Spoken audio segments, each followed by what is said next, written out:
spread out over your arm, because we want the blood pressure cuff to be able to cut off the blood flow to your brachial artery, which is right where you see in the picture here where they're placing the stethoscope.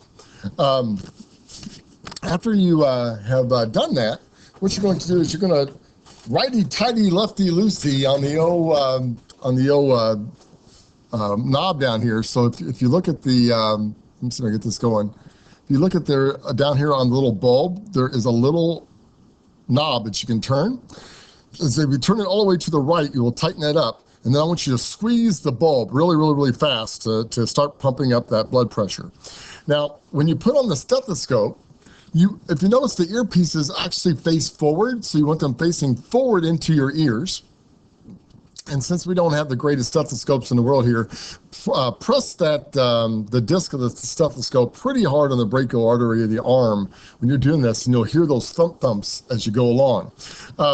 So you want to tighten it up to where there's no blood getting through whatsoever.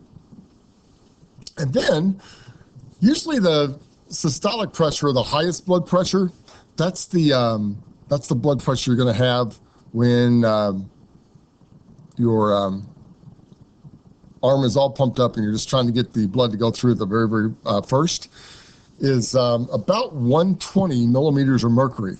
So you want to pump up the gauge, I don't know, usually about 30, so maybe usually go up to about 150, somewhere above normal.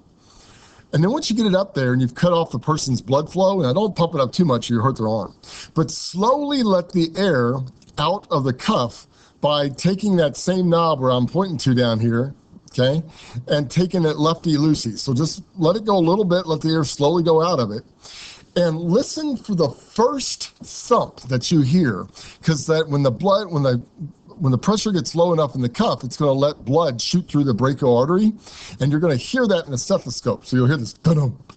Well, as soon as you hear that dun-ump, read the gauge, and it's probably going to be somewhere over 120, around 120, since most of us are roughly healthy here.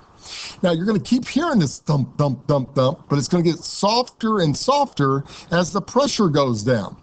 When you stop hearing it, I want you to read the gauge again.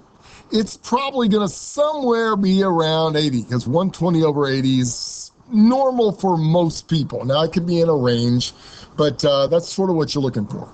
So once again, put the stethoscope in your ear so the earpieces face forward. Put the cuff around so you got about 2 fingers can fit underneath it and it's evenly distributed.